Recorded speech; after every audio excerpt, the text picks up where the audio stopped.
Olin and salutations to the Truth Core, whoever and wherever you may be on the planet. I'm here today on June 11th, 2021, to talk about the topic of UFO disclosure.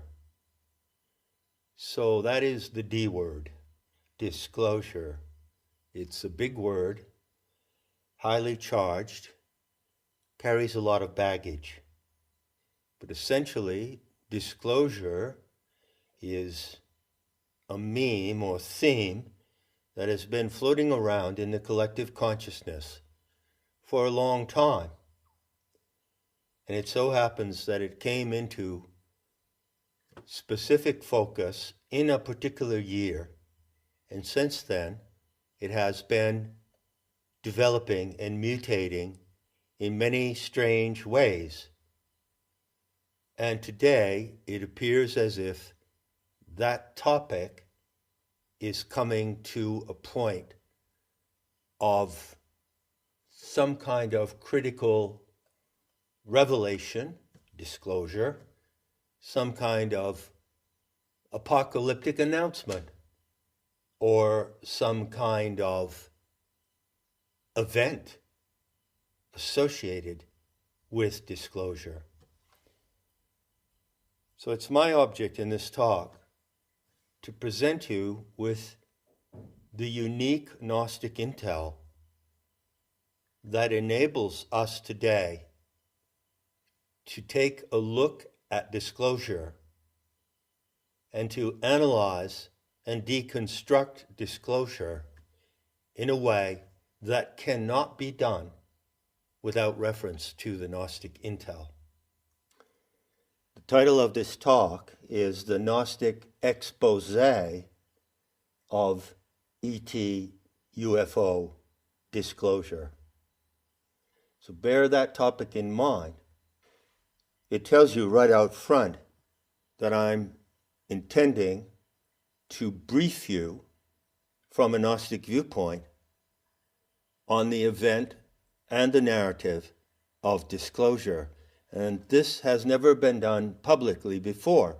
And no one else can do this in the way that I'm doing it, because no one else has the Gnostic intel that I have that allows me to present something that has never been said before about the theme of disclosure.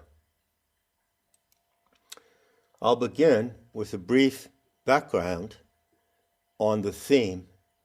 It goes back to the year 1947, and specifically to the month of July.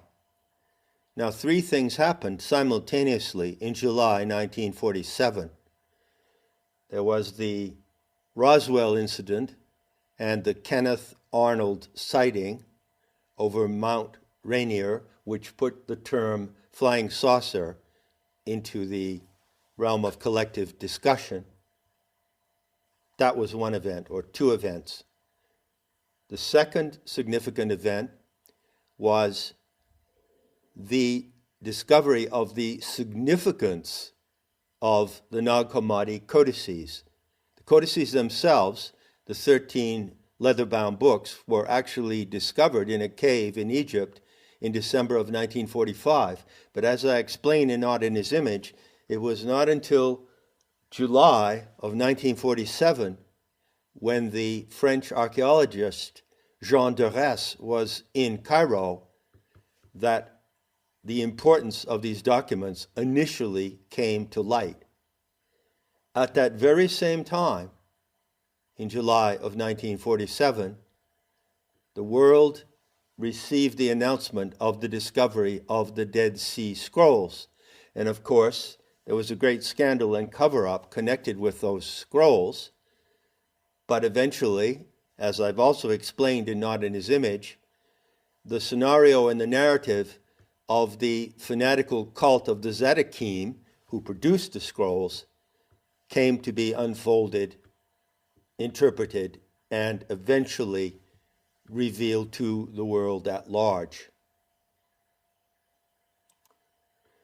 both the Nag Hammadi codices and the Dead Sea Scrolls present evidence, source evidence, that is absolutely crucial to a sane and intelligent view of ETs, UFOs, and the disclosure of an alien presence in the human world.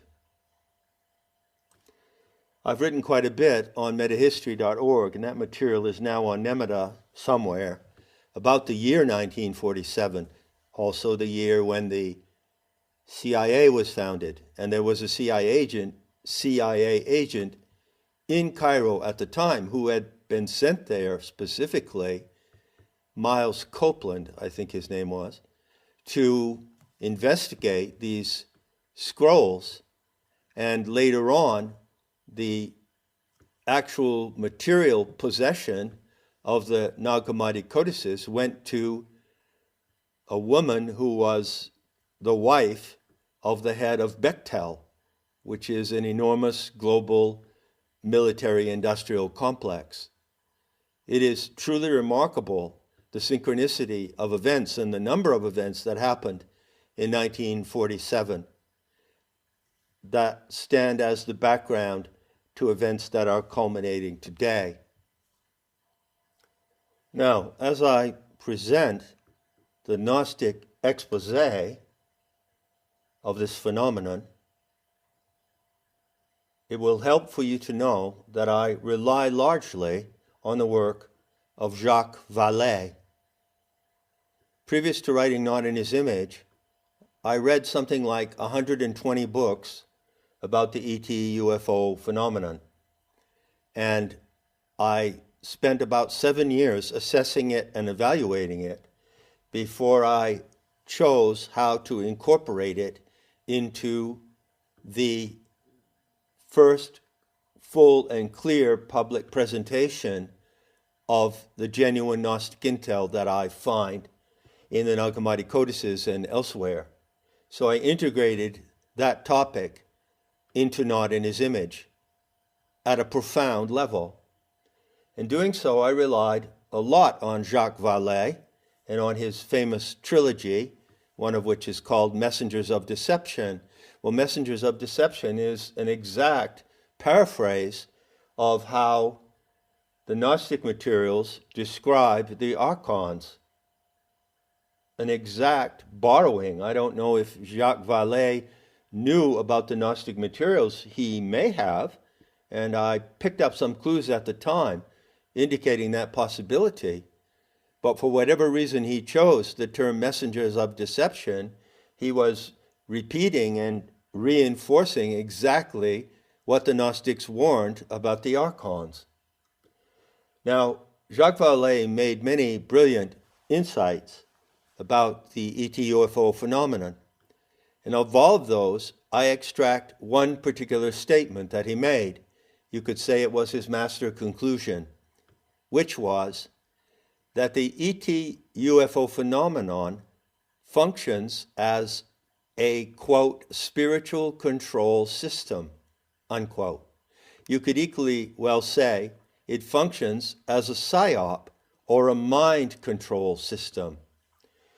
Now, Jacques Vallée made this insight with a careful qualification, which I myself hold to strongly. He said, ultimately, it doesn't matter what ETs are. Are they archons? Are they creatures from another galaxy, from a more advanced civilization? Whatever, there are many theories. And ultimately, it doesn't matter if they have hardware, if they have high technology weapons and flying saucers that enable them to penetrate into the atmosphere of the Earth. Of course, both of those issues are extremely important and need to be discussed and interpreted and analyzed with great scrutiny. But nevertheless, he said, whatever is the case, the theme and the narrative of the ET UFO phenomenon operates as a mind control system, and it does so in the minds of anyone who considers it. Now, how can this be? I can explain the importance of this insight by an analogy. Years ago, when I lived in LA, I used to work off and on at making furniture. I've had no training as a carpenter, but I love to work with wood and work in a wood shop. And I had a small job to make a set of drawers that you put clothes in for a client.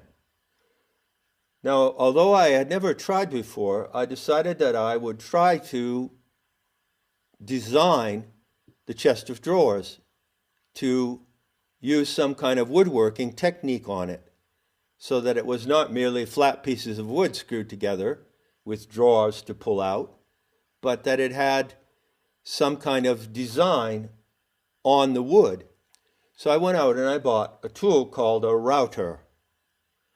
And it's sort of like an electric drill, and it has different attachments. It's a very high-speed rotary tool, a router. And when I got back to the little shop where I was working, I laid out on a table the piece of wood that was going to be part of the chest of drawers, and I wanted to make a kind of attractive ripple design on it, like a wave. And you do that with a specific attachment to the router. It will make a groove in the wood. It will make a rounded groove. So I designed the S-curve that I was going to make, and then all I had to do was use the router, apply the attachment of the router to the line that I had made, and I could engrave or inscribe a lovely S-curve in the piece of wood. Correct? I can assure you that that was the first and last time I ever tried to use the router. Why? Because I discovered that the high rotation of the router, which is necessary in order for it to operate like a handheld lathe and to engrave and shape pieces of wood,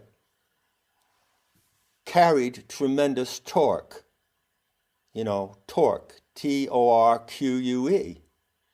And so when I turned on the router and placed the bit on the line, I could not control the movement of the router. I could not follow the design I had drawn because the torque of the rotating mechanism of the router was so powerful that it moved my hands itself. It overtook the control of my hands. The ET UFO narrative is like a router in the human mind. Anyone who picks it up and thinks that they can use it in an intentional way and direct it towards some kind of insight or solution will find that the torque of that narrative actually controls the way that they think about it. This is exactly what Jacques Vallée meant. From that analogy, I conclude that everyone on all sides of this debate, which is boiling over right now, as you may know, in anticipation of some kind of government disclosure on the 21st or 25th of this month, everyone, all the three-letter agencies, all the genuinely sincere scientists who are attempting to determine whether or not there is an extraterrestrial civilization that might intervene in our life here on Earth. Everyone involved in the SETI project, in the OSMA project, in the Blue Book projects, all of these people, whether they be sincere and honest seekers of truth or whether they be deceivers involved in the cover-up, they are all being controlled by the narrative that they are attempting to manage. However, there is good news. There is a way to master the spiritual or mind control system of this narrative. There is a unique approach to the narrative that only comes out of the Gnostic material. And as I said before, I've never spoken of this publicly in this way before. Although if you read Not in His Image, you can infer from what I say there what I am going to say now.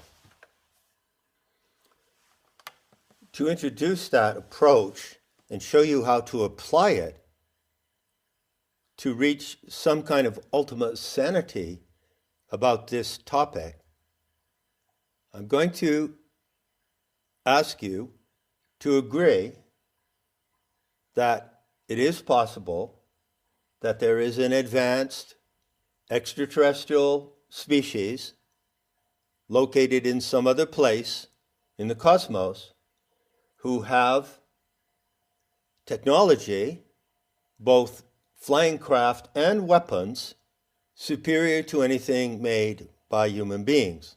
Let's just accept that as a working premise. That being so, the question of ET UFO intervention breaks down into two simple narratives.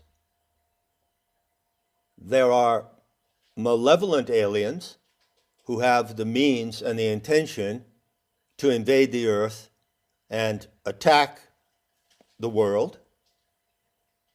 And there are benevolent aliens who have the means and the intention to intervene and assist us or save us from our own problems and our own difficulties. In the latter case, those benevolent ETs would offer their technology, which perhaps is a form of free energy technology, that's plausible, in order to solve many of the problems facing the world regarding the inferiority and the negative side effects of our technology, which to some extent are damaging to the environment and damaging to human health. So in the second scenario, the benevolent ETs would come in basically and save us from ourselves. So the two general plot lines run like that, don't they? They are here to harm us, to invade the earth, and to inflict violence with their superior weaponry, comparable to DEWs, or they are here to help us as benefactors. And of course, dozens and dozens of different sci-fi films have depicted these two plot lines.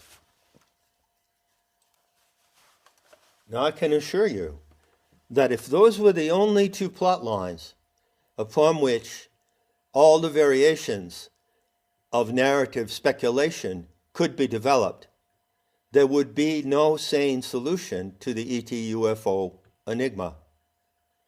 But there is a third plot line. No one discusses this plot line except me. The people who are now investigating this, either honestly and sincerely or for the purposes of deceit, either do not know about the third plot line or they refuse to mention it because, in fact, it is a game changer that would blow their whole program completely out of the water. And that's what I'm going to do right now. Consider for a moment the first scenario. The ETs are malevolent. They have superior flying craft and superior weaponry, and they intend to attack the earth. Were that to be the case, there would be an opportunity for all races and nations and countries and governments in the world to unite against the foreign alien enemy. And haven't you heard that song before? How many times has that been announced? One of the most famous citations which appears on the internet is American President Ronald Reagan saying, what if we were all under threat of attack by an alien extraterrestrial force?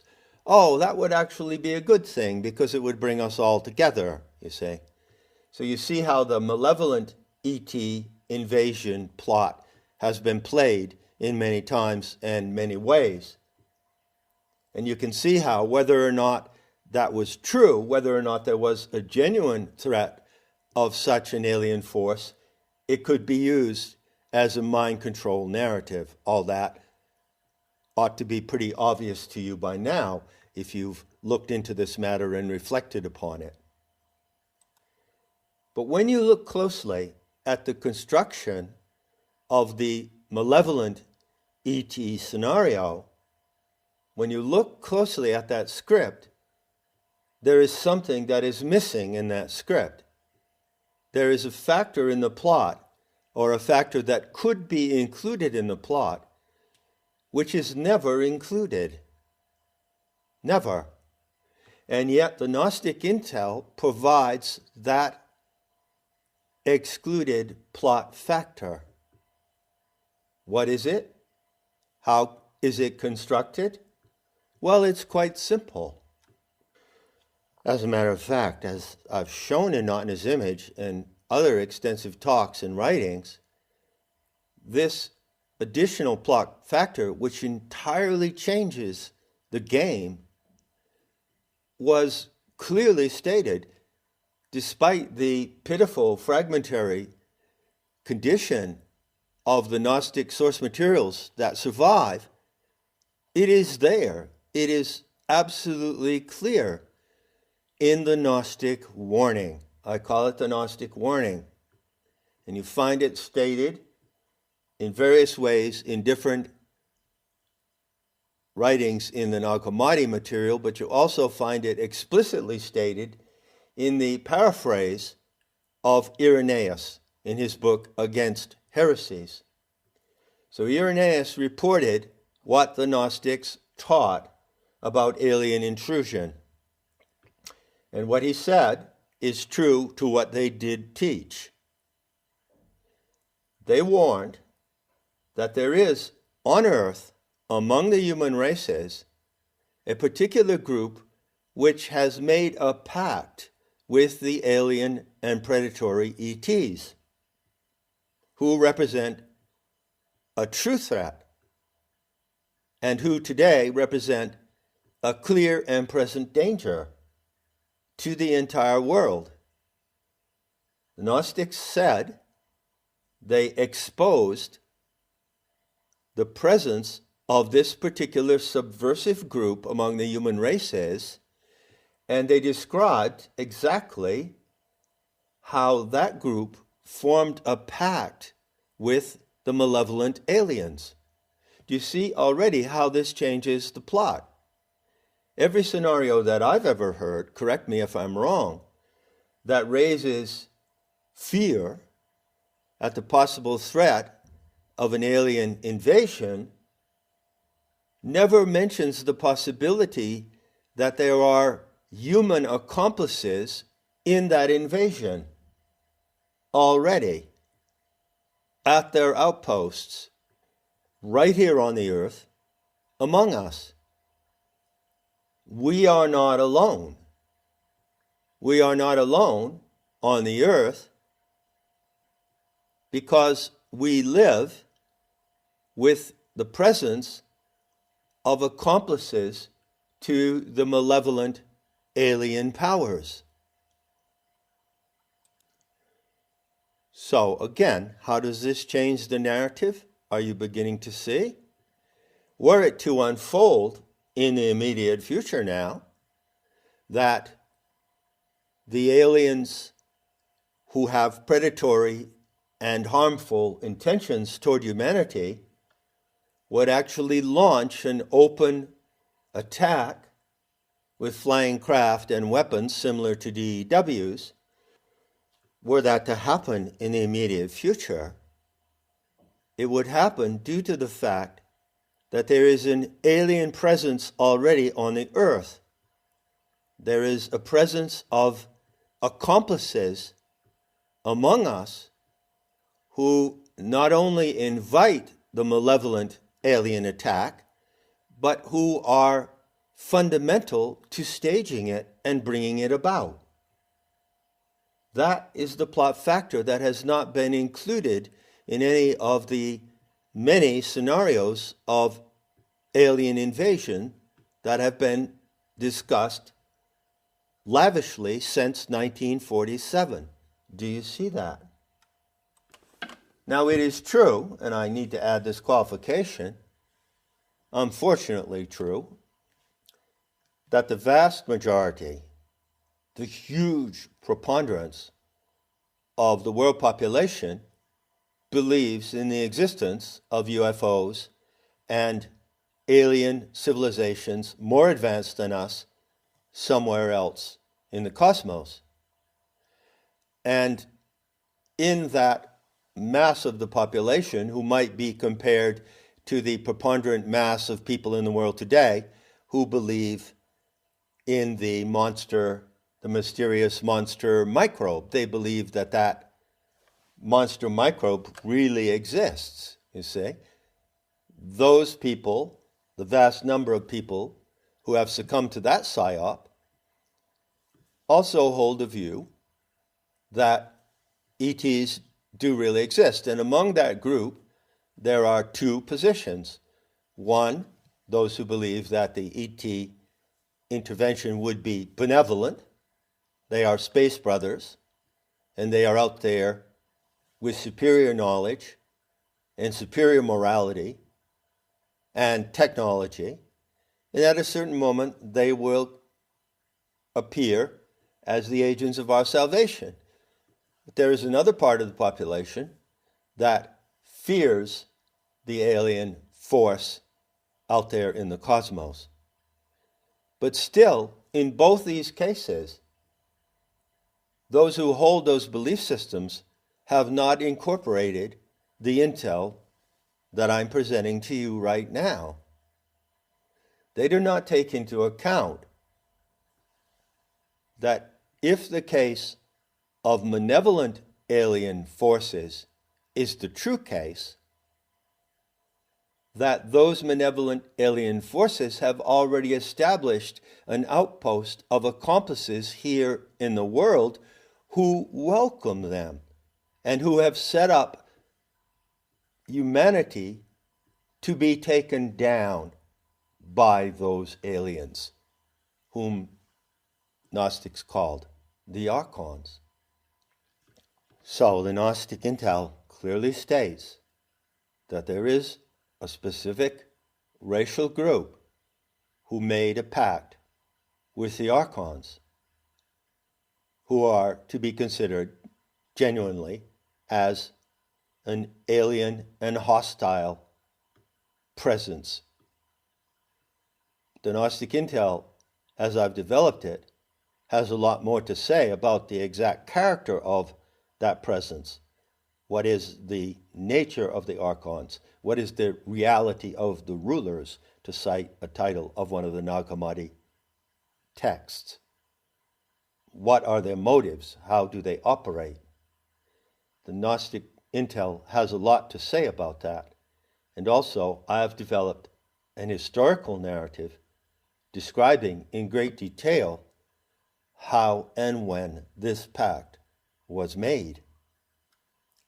You might recall that I spoke about the figure of Melchizedek and the meeting between Melchizedek and the biblical patriarch Abraham, described in the book of Genesis. And I've explained that that event represents the moment about 4,000 years ago, around 1800 BC, when the Archons, the Gnostic Archons, managed to do two things.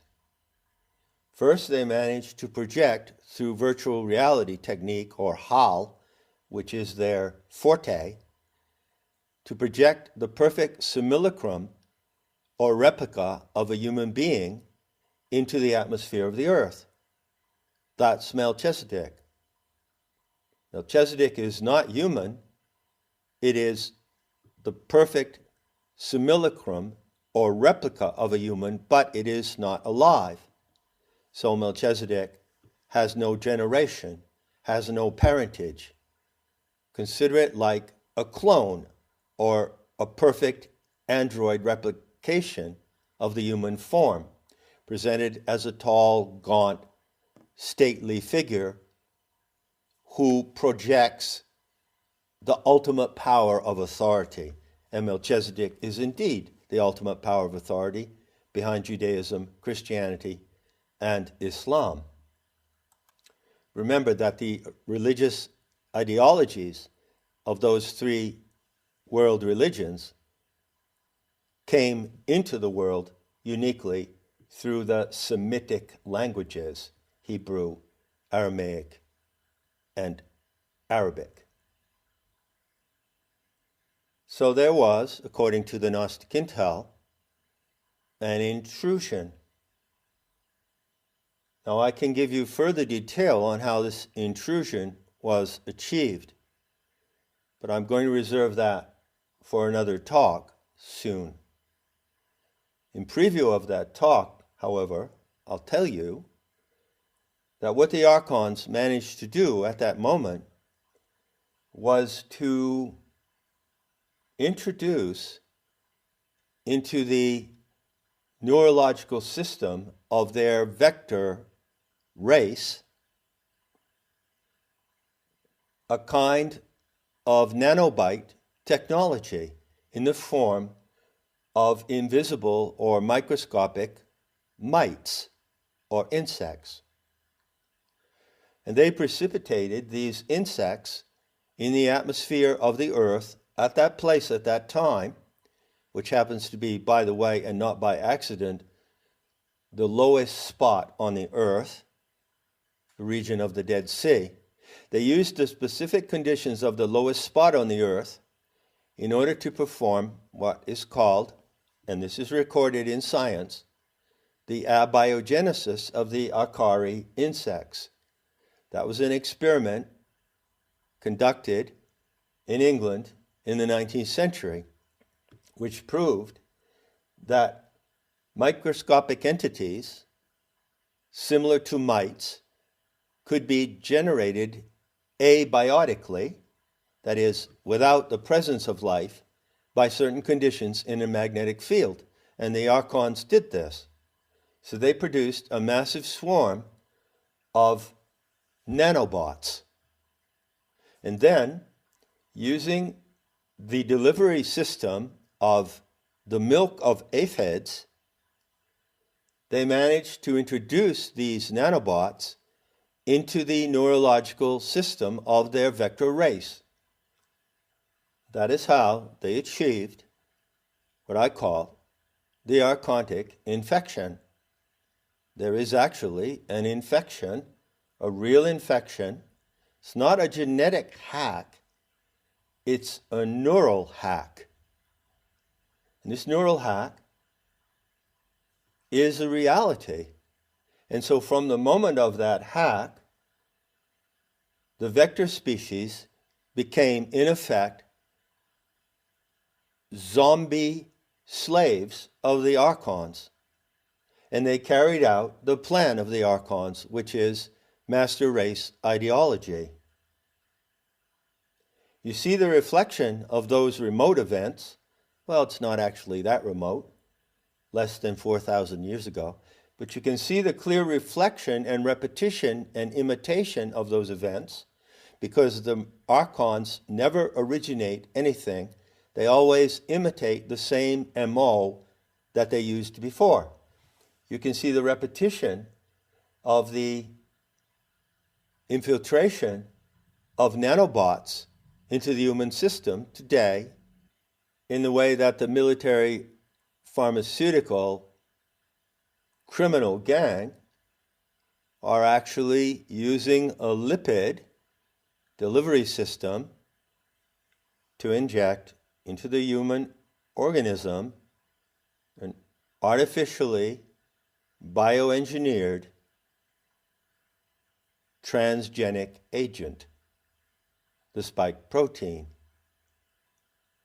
So actually, what the archonic proxies in the world today are doing, those who originally made this pact with the Archons and who carry the archontic infection as well as their accomplices, what they are doing is simply repeating that feat that took place in the Vale of Salem near the Dead Sea about 4,000 years ago. This time they're using a lipid or gel-like substance to deliver the transgenic agent. What they used in the original event was the milk of aphids. So when this patriarch, Abraham, was in a state of lowered awareness, in a kind of semi-comatose trance or sleep, described specifically in Genesis, leaning against a tree, sleeping, and those around him in the encampment as well, at that moment, the nanobots that had been produced in this bizarre manner by the archons were absorbed into the milk of aphids. And that milk, that substance, was present in the atmosphere as a fine mist. It was also present on the leaves and branches of bushes. And through contact with that mist, which was called manna in the Old Testament, the people at that time who were chosen as the vector race for the archontic intrusion absorbed the nanobots through their ears, through their nose, through their eyelids, through their mucous membranes, by saturation of the milk of aphids. The consequence of that tremendous act, a unique act of alien intrusion, was the capture of the neuronal circuits of the vector race.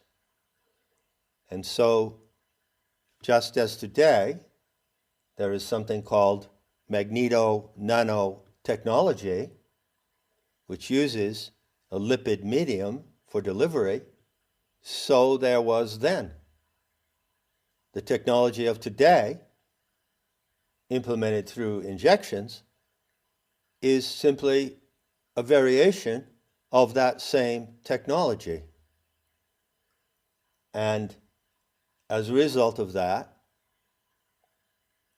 the nanobite particles produced by the archons captured the neuronal circuits of those people at that time and became inherent to their neurological and genetic constitution so that it could be reproduced through generations. Back in 2014, I described in my talk on the archontic infection on a platform that cannot be named, how the nanobots, these nanoparticles, through which the archons remotely control the infected race, captured the neuronal circuits of the human brain, and that intrusion, the evidence of that intrusion, is present today in the brains of those people, and it veils itself behind the neurochemical L-DOPA. However, since autopsies are forbidden according to the protocols of the religion of that particular group,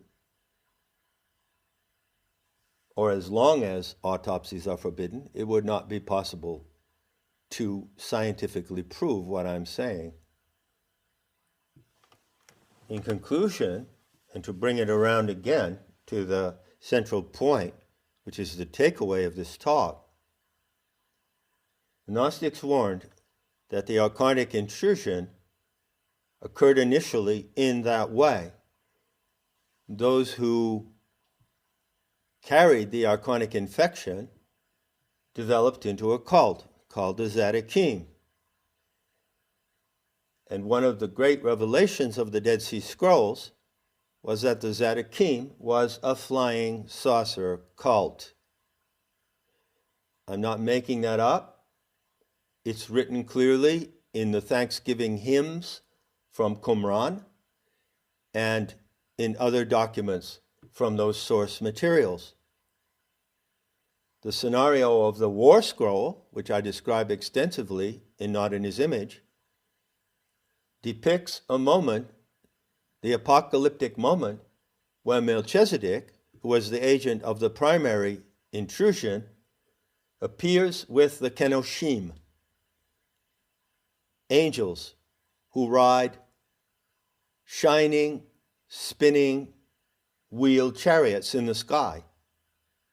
And the fanatics of the Zadokim cult of the Dead Sea anticipated the moment when this would happen. That was their ultimate apocalyptic moment. In fact, you find the scenario for UFO intervention, for an actual attack by hardware, prescripted and predicted in the War Scroll from the Dead Sea. It's there for everyone to see. The evidence is there. There's nothing mysterious about it. And what I'm telling you is not a bizarre twist or dubious interpretation. It's a literal reading of the script.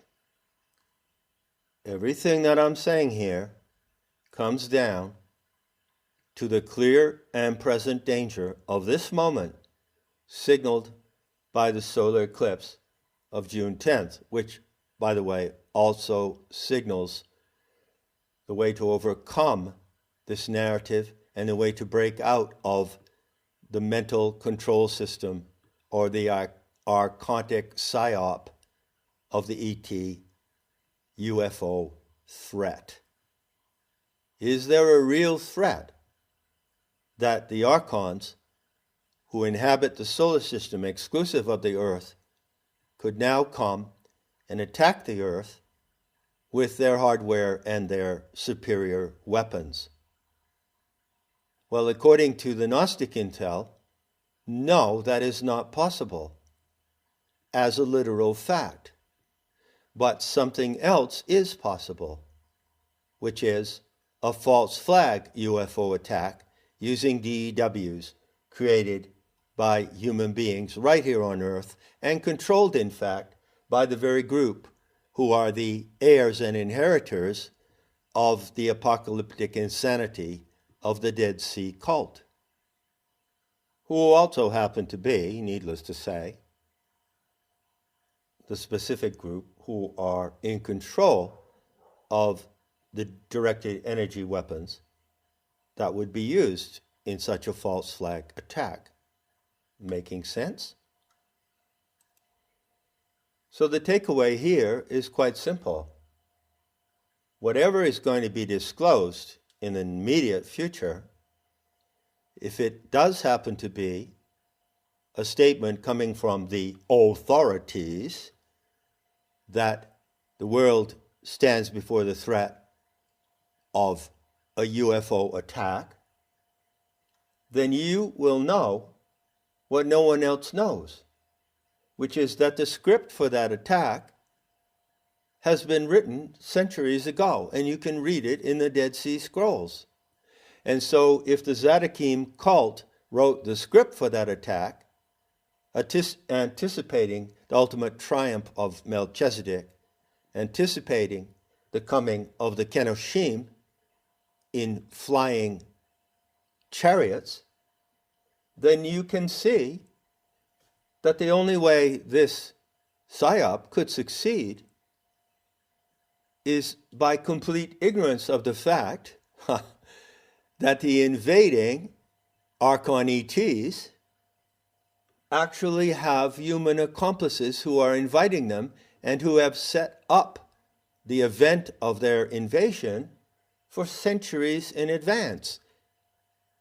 And if you see that, it gets even better, because you can see then, you can conclude that the disclosure of a UFO attack can only be a psyop, and such an attack, if it does occur in the immediate future, can only be an event that is staged by the archontic accomplices here among us, and cannot be actually attributed to any external alien threat. Enough said, and I'll be seeing you in the beauty to come.